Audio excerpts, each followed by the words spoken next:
Olá pessoal, aqui é o professor Mauro Passos, da disciplina de Cardiologia da Universidade de Rio Verde, Paulo Formosa. Hoje vamos fazer uma revisão de Fisiologia Cardiovascular. E já não preciso dizer para vocês a importância, de conceitos da Fisiologia Cardiovascular no entendimento de toda a cardiologia, e não só da cardiologia, mas de temas que extrapolam a cardiologia, como a terapia intensiva, e outras especialidades.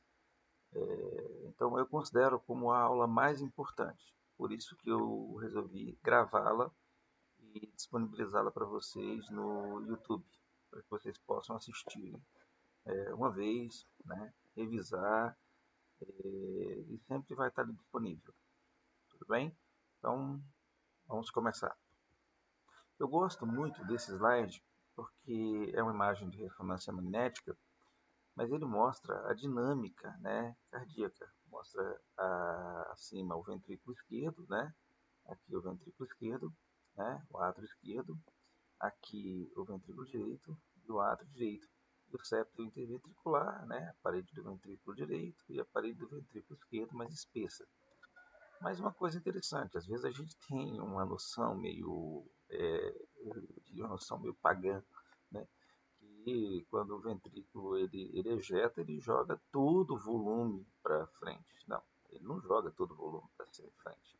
Ele joga uma fração desse volume, que a gente chama de fração de ejeção. E vocês vão conviver muito com esse tema, com esse termo de agora para frente, né? Uma fração de ejeção normal, medido no ecocardiograma, de acordo com a diretriz de 2015, é considerado normal acima de 50%, para você ter uma ideia. Então, ou seja, 50% do volume permanece no ventrículo na diástole. Então, na sístole, ele ejeta 50%, acima de 50%, abaixo de 50% eu já tenho disfunção sistólica.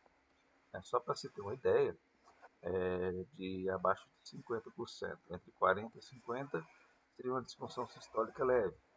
Entre 30 e 40, uma disfunção sistólica moderada, e abaixo de 30, uma disfunção sistólica grave. Que aí vai definir o que a gente chama de insuficiência cardíaca, mas não é o tema da nossa aula, Então o tema é mostrar justamente que, o assunto aqui é mostrar justamente que na ejeção você anda mais de 50% numa situação fisiológica normal, mais de 50% do volume que chega no coração na diástole. E aqui mostrando justamente, o sangue chegando, e sendo literalmente sugado aqui para o ventrículo esquerdo. Lembra que o ventrículo esquerdo ele se enche não principalmente da contração atrial, mas na hora que ele relaxa, ele literalmente ele suga, quando a válvula atrioventricular, ou seja, a válvula mitral aqui falando do ventrículo esquerdo, quando a válvula mitral se abre, ele literalmente suga o conteúdo do ventrículo esquerdo, porque tem literalmente como se fosse uma espécie de vácuo no ventrículo esquerdo. Então tem um gradiente de pressão. Guardem isso, todo movimento de sangue, qualquer coisa que vai acontecer, que vai onde vai ocorrer deslocamento de sangue, isso vai se dar sempre por gradiente de pressão, certo? Então, o que predomina aqui no enchimento ventricular é o relaxamento do próprio ventrículo. Então, o próprio ventrículo é que se enche em 75, 70, 30, alguns falam 20%, 70% desse enchimento se dá pela fase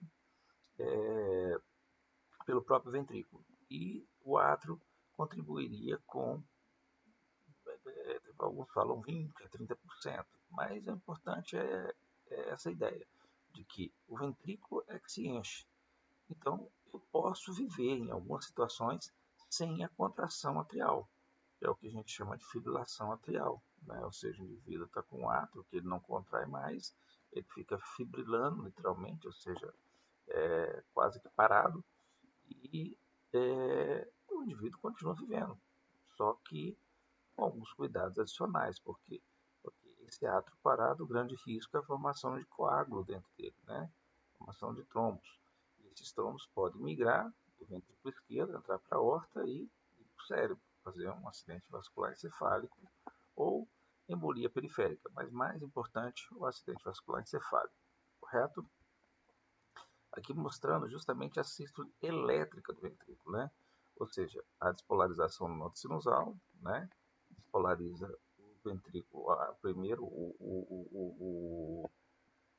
o átrio direito, depois o átrio esquerdo, o nodo atrioventricular, o sistema RIS e Purkinje, certo? Então, na sístole elétrica, que nós chamaríamos, você tem primeiro a despolarização do nodo sinusal, a despolarização do átrio direito e do átrio esquerdo, a despolarização do nodo atrioventricular e do todo o sistema RIS-Purkinje. Gente, aqui está praticamente expressa uma coisa que a gente chama de propriedades elementares do músculo cardíaco, do miocárdio. Ou seja, a capacidade de gerar estímulo, a capacidade de responder a esse estímulo, a capacidade de conduzir o estímulo, certo? Olha a capacidade de gerar, a capacidade de responder ao estímulo que foi gerado, certo? A capacidade de conduzir o estímulo, a capacidade de se contrair em resposta ao estímulo e a capacidade de relaxar depois de contrair. Então, 5 propriedades, né? Capacidade de gerar estímulo, responder ao estímulo, conduzir o estímulo, contrair em resposta ao estímulo e relaxar após a contração. A gente chama isso de propriedades elementares do miocárdio, né? E pode dar nome para isso, né? Baquimotropismo, cronotropismo, inotropismo, e o último que seria o lusitropismo, que é a capacidade de relaxamento, correto? Tem outros nomes também, vários nomes que você pode dar. Então, por exemplo, vamos falar aqui do inotropismo. Inotropismo e cronotropismo. Cronotropismo está relacionado com o batimento, a capacidade de gerar, né, o estímulo, ele gerar o estímulo. Então, por exemplo, quando eu aumento a frequência cardíaca, eu estou fazendo o quê? Um efeito cronotrópico positivo. Quando eu abaixo a frequência, uso uma droga, por exemplo, que abaixa a frequência, eu estou produzindo um efeito que? Cronotrópico negativo. A mesma coisa em relação à contratilidade. Às vezes o paciente está chocado, eu preciso de uma droga que aumente a contração cardíaca, a força da contração cardíaca, porque ele está de choque. Então eu vou usar uma droga inotrópica positiva. Um exemplo dessa droga, a dobutamina, muito utilizada em terapia intensiva. E aí a explicação do porquê se usar a dobutamina, justamente por atuar numa das propriedades elementares do miocárdio. Tudo bem? Aqui o eletrocardiograma, que a gente vai ver muito isso, certo? Mas só para mostrar para vocês, né, as partes importantes, né? A onda P, que corresponde à contração atrial, o complexo QRS, né, que corresponde à contração do ventrículo, e a onda T, que corresponde ao relaxamento ventricular. O relaxamento do átrio ele cai dentro do QRS, então a gente não consegue ver. Então não existe uma onda T dos átrios, certo? Ela cai dentro do QRS, certo? E como eu já falei para vocês, a onda P, ela se chama onda P porque essas células que ficam fazendo esse disparo automático lá no nódulo sinusal, histologicamente elas são chamadas de células P, células com capacidade de ficar disparando. Se você faz uma lâmina, você vê essas células disparando o tempo todinho, né? Ela coloca numa lâmina. E essas células que fazem esse disparo automático são chamadas células P. E por isso, a primeira onda gerada por essas células de disparo automático é chamada de onda P, né? E aí o resto é uma sequência alfabética, né? P, Q, R, S, E, e se tiver uma onda adicional aqui, onda U. Fica só uma sequência alfabética, porque na realidade é uma sequência, né? Toda contração, desde que a despolarização lá do nó sinusal até a repolarização, é uma sequência, né? Então, só mostrar mais uma vez para vocês, né? E aqui, gente, a gente vai entrar numa coisa que vai perseguir vocês o resto da vida, né? É o chamado ciclo cardíaco, tudo bem?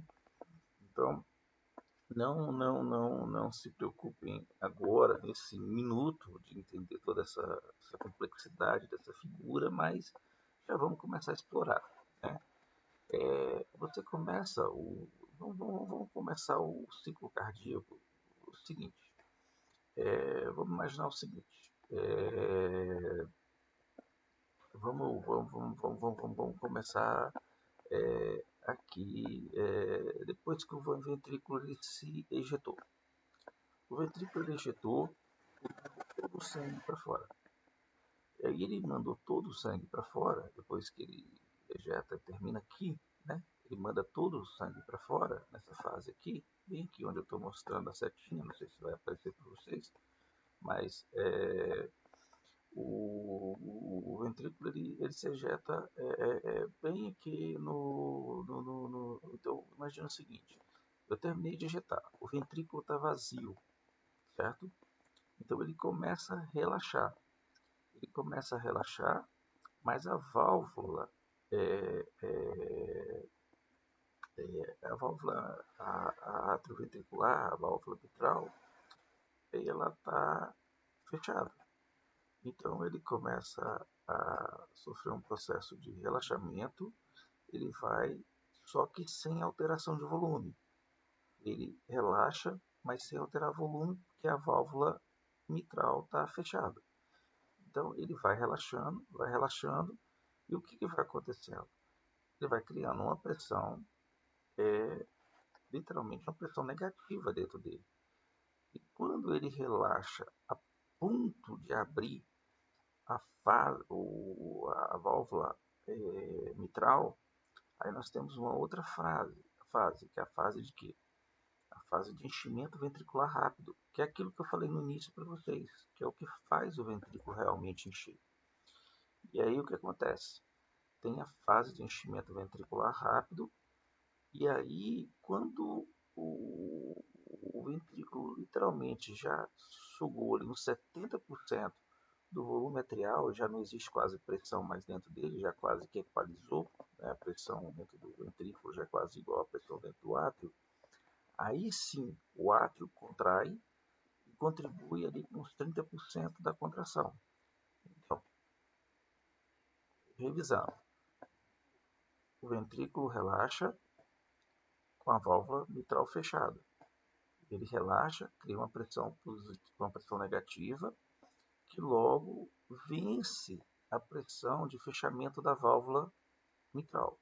Quando vence a pressão de fechamento da válvula mitral, essa válvula mitral abre e esse ventrículo que está com a pressão negativa em relação ao átrio esquerdo, ele literalmente suga o conteúdo atrial até que a pressão fique equalizada. E depois ocorre mais um pouco à frente a contração atrial, que contribui com, já falei para vocês, uns 20 a 30% da, do volume que chega até o ventrículo. Bem, aí a pressão dentro do ventrículo, o ventrículo começa a contrair. Na hora que o ventrículo começa a contrair, o que acontece? A válvula atrioventricular fecha, certo? E ele começa a contrair, contrair, contrair. É a fase que a gente chama de contração isovolumétrica. Ele contrai, mas não ejeta para lugar nenhum, até vencer a pressão de quem? Da válvula aórtica.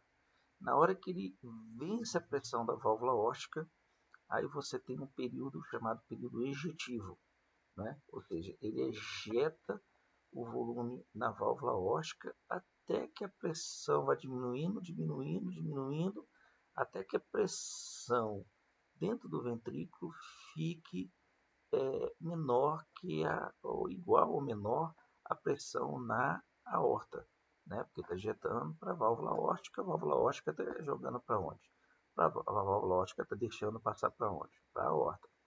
Então, o que acontece? Nessa fase em que a pressão na aorta fica maior que a pressão dentro do ventrículo, a válvula aórtica se fecha, certo? A válvula aórtica se fecha. E aí, o que começa? Bem, a válvula aórtica fechou, começa tudo de novo, ou seja, o ventrículo começa a relaxar, entendeu? Ele relaxa, depois abre a cavidade atrial, suga a cavidade atrial, contrai o átrio, entendeu? Fecha a válvula, contrai de novo e vai virando ciclo. Por isso que a gente chama de ciclo cardíaco.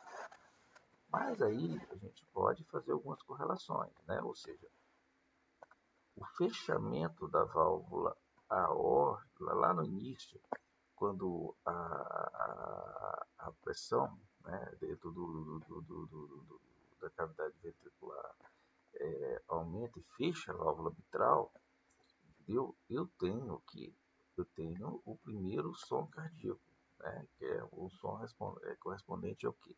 Ao fechamento das válvulas atrioventriculares. Quais são as válvulas atrioventriculares? A válvula mitral, que a gente está falando dela aqui, mas a válvula tricúspide está fazendo a mesma coisa do lado de cá, ó, entendeu? E o segundo som cardíaco seria promovido pelo quê? Pelo fechamento da válvula aórtica. A abertura da válvula aórtica não causa som. O que causa som é o fechamento. Então você tem que imaginar que o segundo som cardíaco, que a gente chama de B2, ele é mais intenso, né? O outro é um pouco mais curto, por isso que é tum, tá, né? Uma intensidade maior, porque aqui nós estamos trabalhando com câmaras de maior pressão, principalmente o ventrículo esquerdo. E aqui não, né? Câmara de menor pressão, que é o átrio. Então, AB1, tudo bem? Então, e aqui, gente, só para mostrar que o aumento da pressão do ventrículo, correto, eu tenho uma pressão contínua na aorta. Isso é importante que vocês saibam. Então, na diástole, eu tenho a pressão na aorta. Na aorta, não na válvula aórtica, certo? Essa pressão na aorta, ela que vai se distribuir para o corpo todo, certo? Então, a pressão na aorta, na sístole, é a pressão sistólica. A pressão na aorta, na diástole, é o quê? A pressão diastólica, ou o pessoal chama de pressão mínima. A pressão na aorta, na sístole, é provocada pela ejeção ventricular, certo? E a pressão de manutenção, ou seja, a pressão que fica, por exemplo, imagina a pressão de 120 por 80. 120 é pressão sistólica, ela é provocada pela ejeção ventricular. E, e 80 seria o quê? Seria a pressão que fica na aorta, entendeu? Entre um batimento cardíaco e outro. E essa é a pressão que? Diastólica, né?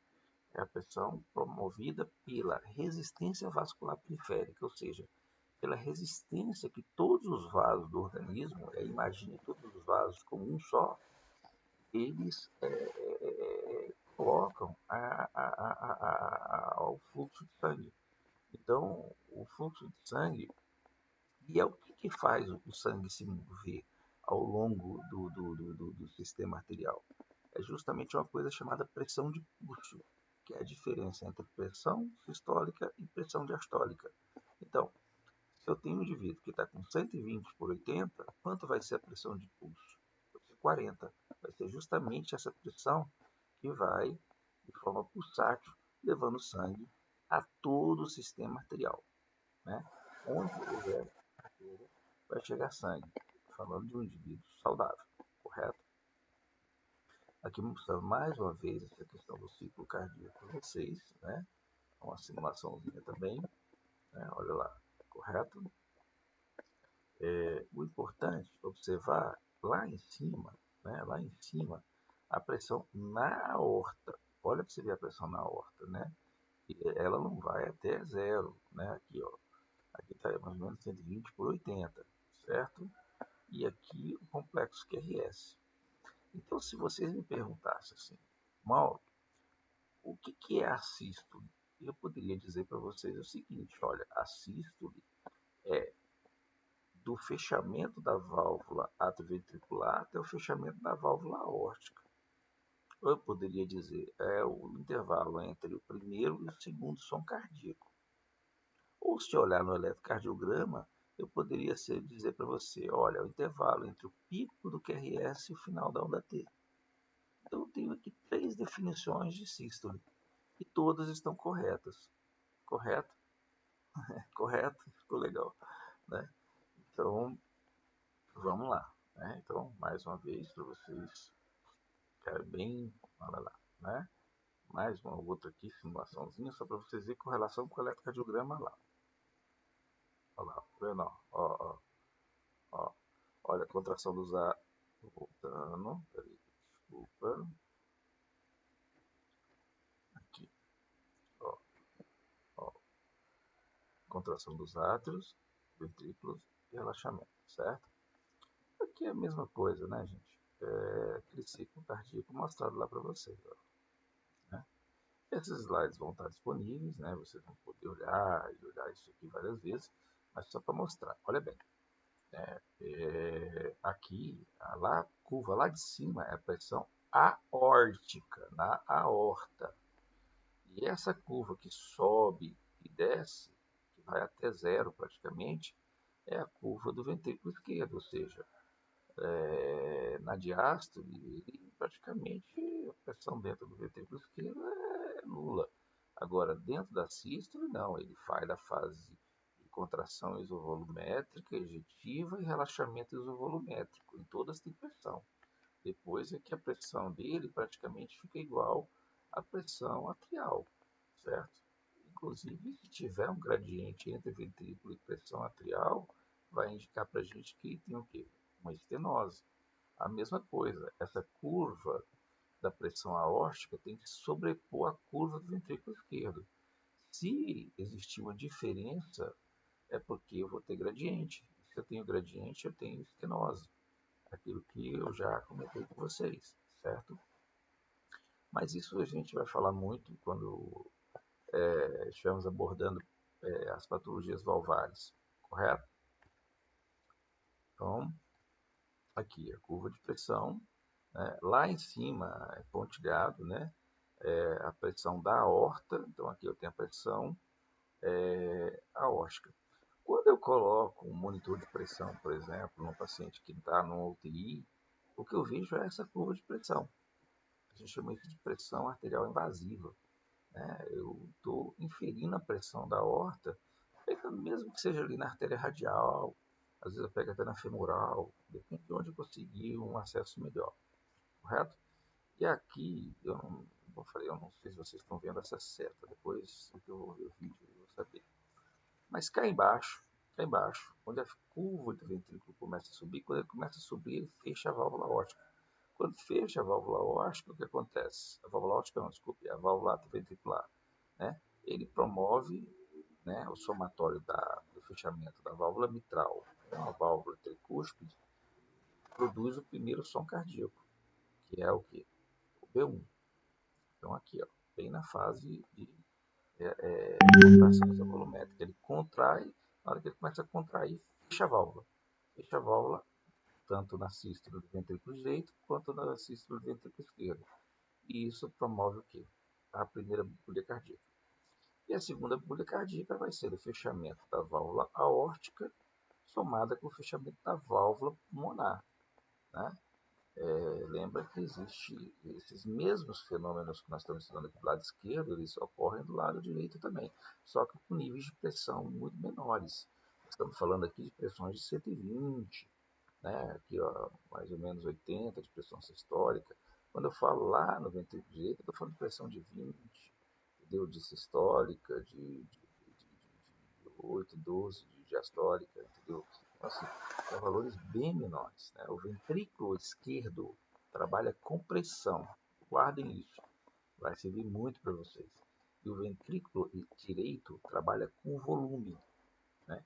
Quando a gente falar de insuficiência cardíaca, né, vocês vai ficar bem claro isso para vocês. Acho que já eu tenho até um slide que mostra isso, né? Onde que está o volume de sangue em cada dentro do sistema arterial e dentro do sistema venoso. O quanto cada um contribui para armazenar esse volume. Aqui, só para mostrar que é um ciclo, né? Olá, olá, olá. Vamos começar por aqui, ó. Relaxamento do volumétrico, você está entendendo? A fase de enchimento ventricular rápido, que puxa o volume. Cadê? Não, peraí, desculpa. Isso, relaxamento isovolumétrico, né? A fase de enchimento ventricular rápido, que ocorre aqui, né? E depois a fase de contração e ejeção, né? E de novo começa todo o ciclo. Né? Outro gráfico de pressão, mostrando em cima aqui, lá em cima eletro, né? Aqui em cima a curva de pressão arterial e a curva de pressão no ventrículo esquerdo, né? Mostrando que a curva de pressão arterial ela não vai até zero, ela vai ali, ó, que a gente coloca 120 por 80 para ficar um valor fácil de entender. Então aqui o que leva o sangue para o corpo todo é justamente a diferença entre uma e outra, né? Pressão de pulso, né? Que é a pressão sistólica menos a diastólica, certo? E aqui eu tenho a pressão arterial, né? De vermelho a pressão do ventrículo esquerdo, que ela sobe, né, na fase de contração isovolumétrica, que vai até aqui, a ejeção, fechamento da válvula, que é responsável pelo segundo som cardíaco, e relaxamento isovolumétrico, que ocorre literalmente a abertura da válvula mitral e tricúspide, né, e o enchimento dos átrios, correto? Mostrando mais uma vez aí a sístole elétrica, né? Olha lá, o estímulo surge lá no nódo sinusal aqui, simbolizado, né? Ele espalha para os ventrículos, depois despolariza o nódo atrioventricular, que despolariza o sistema His-Purkinje, correto? Então nós temos uma sístole elétrica e nós temos uma sístole mecânica. Geralmente a sístole elétrica precede um pouquinho, em milissegundos, a sístole mecânica, até por uma questão lógica, né? Eu tenho que polarizar primeiro para depois contrair. Então não teria sentido elas se sobreporem. Né?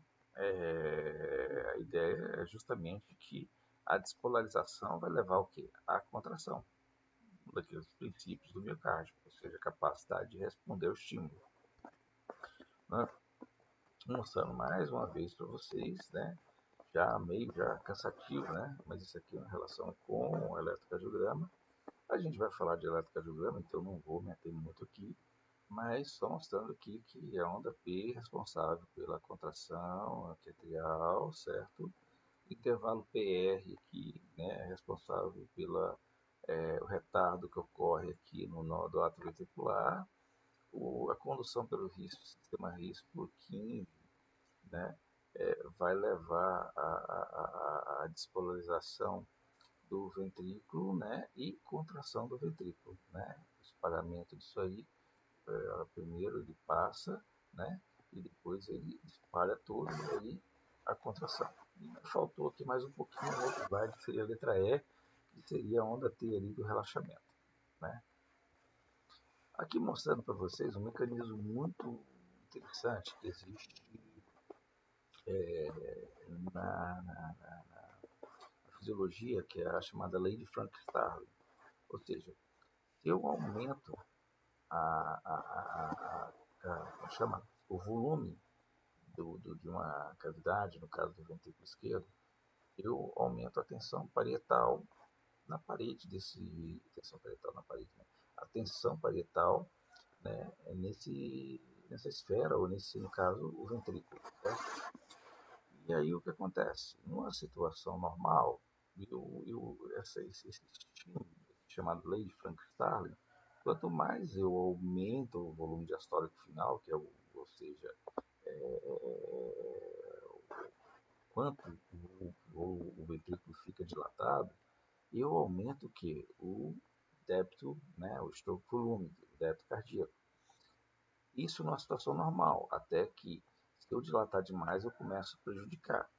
Se eu já tenho um indivíduo que tem insuficiência cardíaca, que é aqui, ó, falência sistólica, esse fenômeno praticamente não vai ajudar em nada, vai até prejudicar. Mas se eu uso uma droga, por exemplo, inotrópica positiva, imagina um paciente que está na UTI, tem insuficiência cardíaca, né, falência sistólica, o que acontece? Se eu uso essa droga, eu posso elevar essa curva, né, da lei de Frank-Starling, né, e torná-la benéfica, ou seja, aumentar o débito cardíaco. Por quê? Porque eu aumento a contração da parede do ventrículo, né, em resposta a essa tensão parietal.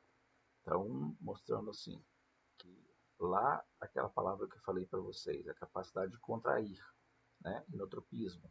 Então, quando eu estou falando em inotrópica positiva, significa que é o quê? Aumentar a contração. Tudo bem? Olha, isso aqui explica a questão da lei de Frank-Starling. Né? Você tem aqui os filamentos de actina e miosina, né? E aí você vai chegar num ponto ótimo de contração desses filamentos, entende? E o que acontece? E você tem, né, a contração. Olha lá. Lembrando, gente, que o sistema de condução também é músculo, viu? Então ele contrai também, certo? Ele não é um nervo. Muita gente pensa que o sistema de condução é nervo, não. Ele é um tecido especializado em condução, mas ele tem todas aquelas propriedades. Então, se ele precisa contrair, ele contrai, ele está contraindo aí, né? Igual o músculo, se precisar estimular, ele estimula, se precisar gerar estímulo, ele gera. Então, todas aquelas 5 propriedades valem para todo o coração, exceto para a questão de válvula, essas coisas, porque isso aí é esqueleto fibroso, né? Isso é fibra, tudo bem? Voltando aqui, então, se você mantém essa curva de Frankenstein e vai aumentando, a separação dos filamentos de actina e miosina fica tão grandes que você começa a ter um prejuízo de aderência entre actina e miosina. Já já, acho que tem um slide que mostra isso, certo? Aqui, só para mostrar para vocês, o primeiro som cardíaco, que é promovido pelo fechamento da válvula aórtica ou das válvulas atroventriculares, e está relacionado com o pico do QRS. E o segundo som cardíaco, que é bem aqui, ó, no fechamento da válvula aórtica, né? E está relacionado com o quê? Com o final da onda T, certo? Então, aquelas 3 formas de definir sístole que eu falei para vocês, né? Entre o fechamento das válvulas atroventriculares e o fechamento, entre o intervalo entre o fechamento das válvulas atroventriculares e o fechamento da válvula aórtica, o intervalo entre o primeiro e o segundo som cardíaco e o intervalo entre o pico do QRS e o final da onda T. Então, as 3 formas de definir sístole. Esse aqui é muito interessante, porque mostra aqui a fase de enchimento ventricular rápido, certo? Né? Então, o volume de sangue enche ali, aí o que acontece? Ocorre a contração atrial, aí você tem a contração isovolumétrica, que vai contraindo, contraindo, contraindo, contraindo, contraindo, contraindo, até abrir o quê? Abre a válvula aórtica. Abre a válvula aórtica, você tem um período ejetivo, certo? Aí a pressão na aorta vai começando a ficar maior do que a pressão no ventrículo esquerdo, até que ocorre o quê? Fechamento da válvula aórtica. Aí começa a fase de relaxamento isovolumétrico, né? E nessa fase de relaxamento isovolumétrico eu vou tendo o enchimento do ventrículo. E aí, até que ocorre o quê? Depois do enchimento do ventrículo, né? A fase de enchimento ventricular rápido, né? E aí o fechamento da válvula atrioventricular. Né? Então, mostrando para vocês que tudo isso aí, se você calcular a área disso aí, nós vamos ter justamente o estropolume, né? A área, né? A área, para aqueles que estão mais habituados, a gente chama de integral. Né? Então, se você calcular a integral dessa alça, aí você consegue achar o débito cardíaco. Bem, é assim que os equipamentos fazem, né? Quando você está ali na beira do UTI com um paciente totalmente monitorizado. Olá, aquilo que eu falei para vocês. Se você tem um distanciamento muito grande do sistema actina-miosina, você tem um prejuízo, e esse prejuízo é justamente aquele ponto de declínio da curva de Frank-Starling, certo?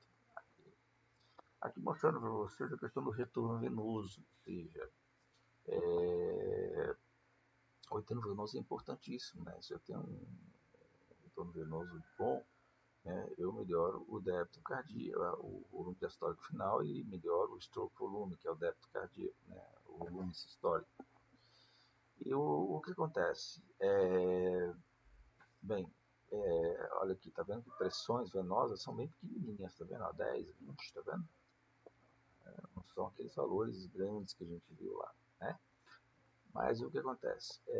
Então, assim, se eu aumento o retorno venoso, situações que aumentam o retorno venoso, até um certo ponto é bom, mas em um determinado ponto também eu tenho volume demais para um coração que possa estar doente, né?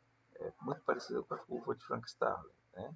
Por isso que algumas drogas elas são venodilatadoras para tratamento de insuficiência cardíaca. Quando o venodilata, ele aumenta a capacitância do sistema venoso e diminui o retorno venoso. Isso diminui a quantidade de sangue que chega ao coração para ele trabalhar com ele, certo? E faz com que o sistema venoso tenha uma capacidade de acomodar mais volume, que é o que a gente vai ver já já. Então, quando a gente fala de circulação, nós temos uma circulação direita e uma circulação esquerda, ou seja, uma circulação pulmonar, uma circulação sistêmica, né? E vai ter relação com o ventrículo direito e o ventrículo esquerdo, tudo bem? Isso tira o mito, aquele negócio de que tem gente que tem a ideia de que o sistema arterial só vai ter sangue arterial, né? Que o sistema venoso só vai ter sistema sangue venoso. E isso nem sempre é verdade. Por exemplo, a artéria pulmonar, ela está jogando sangue o quê? Venoso. A artéria a aorta está jogando sangue arterial, certo? Inclusive a palavra artéria, né, foi escrita por Leonardo da Vinci. Na detecção de cadáveres, né, ou seja, quando o indivíduo morre, o sangue, literalmente ele migra do sistema arterial ao sistema venoso, fazendo justamente aqueles vigores e tudo mais. Então, quando ele abria os cadáveres, o sangue saía do coração e aí ele observava que as artérias, principalmente as artérias de grande calibre, estavam vazias e que o sangue estava todo no sistema venoso, ele passou a chamar aquilo ali de artéria, ou seja, era um conduto de ar, certo? Pensando que equivocadamente, né, mas justificadamente, porque estava estudando indivíduos já, né, o Leonardo ele comprava cadáveres para poder estudar, né? Então, nessa aí, numa dessas descrições, né, eu já tive a oportunidade de ler um livro que falava sobre isso, e a palavra artéria vem de ideia de que a artéria fosse um conduto de ar mesmo, entendeu? Bem, nem poderia extrapolar dizendo que todo sangue que passa na artéria é sangue arterializado, porque a artéria pulmonar não é sangue arterializado, né? Então, um daqueles erros justificáveis, né? Então, vamos fazer de um gênio para o Leonardo da Vinci. Então, só para vocês terem ideia, olha lá, lembra que eu falei para vocês que o sistema arterial ele trabalha com pressão. Olha a pressão média lá, 100. Olha a pressão aqui nas veias, 7. Baixinho, né? Então, o que acontece? Mas olha só, onde está a pressão? No sistema arterial. Onde está volume? No sistema venoso, certo? Então, o sistema venoso é um sistema de capacitância, é um sistema que é como se fosse assim, boa parte, 60 a 70% do volume de sangue. O sistema arterial é o sistema responsável por ejetar. Então ele mantém pressão, ele que empurra esse volume. Então por isso que eles trabalham em conjunto, né? Um guarda e o outro empurra. Um guarda e o outro empurra. Ele guarda não, reserva, né? E o outro empurra. Certo? Olha lá mostrando para vocês. Olha o compartimento venoso, olha quanto ele segura de volume e olha o sistema arterial, ele é um sistema relacionado com pressão. Pressão. Guardem isso. O ventrículo esquerdo trabalha com pressão, o ventrículo direito trabalha com volume, certo? E ao nível dos capilares vão ocorrer o que? A troca, né? De sangue arterial, sangue venoso, né? Então, deixando o sangue arterial e captando o sangue venoso. Tudo bem? Olha lá, mostrando para vocês, se você quiser calcular o volume diastólico final, seria o volume final da sístole, né? Que é igual eu falei para vocês, seria mais ou menos 50% do volume que tem aqui, em média. Lógico que isso aí tem que ser superior a 50%. Tem indivíduos que ejetam 70%, 80%. 80% é mais a criança, né? E a média é 60%, 70% do volume, certo? 50 já é um valor assim, limítrofe, né? Abaixo de 50 já é disfunção sistólica. E aqui os fatores que favorecem o retorno venoso, né? A respiração, por exemplo, quando você está na inspiração, a pressão fica negativa dentro do tórax. E como ele está empurrando o diafragma, está deixando o quê? Uma pressão positiva dentro do abdômen. Isso favorece o quê? O retorno de sangue, certo? A bomba muscular é a mesma coisa na expiração. Quando eu estou na expiração, cria uma pressão positiva e uma pressão menos negativa no abdômen, né? Ou quer dizer, uma pressão menos positiva no abdômen. E isso faz o quê? Que diminua o retorno venoso. Então, o retorno venoso ele aumenta na inspiração e diminui na expiração. Isso é importante por quê? Porque se eu coloco esse indivíduo para respirar num aparelho, numa prótese, num respirador, nós vamos ter problema. Se ele tiver disfunção cardíaca. Por quê? Porque a pressão vai ser positiva tanto na inspiração, porque eu estou empurrando o ar, e vai ser positiva na expiração, porque eu estou empurrando menos ar. É uma diferença entre mais ar e menos ar, mais pressão e menos pressão. Por isso que a ventilação com pressão positiva também é chamada de... a ventilação mecânica também é chamada de ventilação com pressão positiva. A bomba muscular, que faz isso aqui, temos válvulas dentro do sistema venoso, então o músculo vai contraindo, vai subindo e a válvula vai deixando passar, e na hora que o músculo relaxa, a válvula venosa fecha, são pequenas válvulas bem rudimentares mesmo, e não deixa o sangue voltar. Quando isso aqui dilata e essas válvulas adoecem, nós temos aí a doença varicosa, né, dos veios inferiores. Mas aqui eu estou falando de vida saudável, certo? A vasoconstrição das veias, elas constringem, né? Ela não tem a constrição de uma artéria, mas ela é também composta de músculo liso. A gravidade já tem vários estudos mostrando isso, né? Em indivíduos que estão no espaço, né? E não tem efeito da gravidade, aumenta o edema, tanto que eles têm que usar meias, né? E essas válvulas venosas, né? Se elas estão íntegras, né? Não estão doentes na doença varicosa, eu tenho um papel importante delas não deixar o sangue descer, ele vai só subindo. Porque vocês têm que lembrar o seguinte, eu tenho uma bomba que ejeta o sangue, mas eu não tenho uma bomba que puxa o sangue de volta, certo? Então, o que acontece? O coração é uma bomba que ejeta e recebe o sangue de volta, mas ele não é uma bomba que ejeta e aspira o sangue de volta, entende? Quem vai fazer esse papel é justamente o sistema venoso. E aí tem várias coisas que o sistema venoso utiliza como artifício para poder levar esse sangue de volta para o coração para ser novamente injetado, né? Para que a quantidade de sangue injetado seja igual à quantidade de sangue recebida, certo? Olha lá, a contração venosa que faz, né? Ou seja, joga o sangue para cima, certo? E aí ele não desce, por quê? Porque tem a válvulazinha lá fechada, ó, certo? Olha lá, mostrando a estrutura de uma válvula venosa, né? Vê que é uma estrutura bem rudimentar, então qualquer coisa que dilatar isso aí pode essa válvula, no caso da doença varicosa, certo? Ali mostrando, olha que interessante, essa animação à direita, né? Contrai, sobe, mas não volta, entendeu? Contrai, sobe, mas não volta porque a válvula não deixa. E aí vai fazendo esse papel até chegar onde? No coração, correto? No coração. Tudo bem?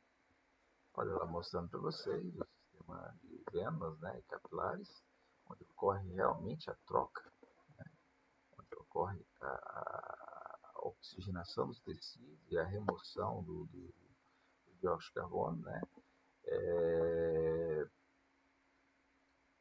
toda essa interface ligada, né.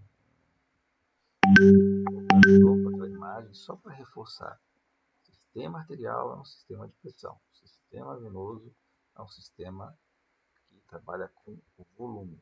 Aqui é da inspiração que eu já tinha falado para vocês, certo? Esse aí já foi. Aqui só para mostrar, olha só que interessante. Esse é um slide bem antigo, mas ó, olha, 5% do sangue estão os capilares sendo trocados, 20% do sangue está dentro do ventrículo esquerdo, mas a pressão está onde? Está no ventrículo esquerdo, tá vendo? No sistema arterial. E aí, quando chega no sistema venoso, eu tenho aqui 75%, mas olha a pressão, está lá embaixo, certo? Mostrando que o sistema arterial são vasos de resistência, pressão. O sistema venoso são vasos de quê? Capacitância. Capacitância significa capacidade, vem de suportar volume, guardar volume, certo? O contrário da capacitância é a resistência, né? Olha lá, mais outro mostrando, né, a questão da pressão do sistema arterial que vai caindo até chegar no sistema venoso. E o volume, aquilo que eu falei para vocês. Mais outro mostrando a mesma coisa, né, a pressão no sistema. Aí aquilo que eu falei, o que faz levar aqui a pressão arterial, pressão sistólica, né, quando eu pego na horta aqui. E o que faz o sangue se movimentar é justamente aqui a pressão de pulso. Essa que faz o sangue se movimentar ao longo do sistema arterial.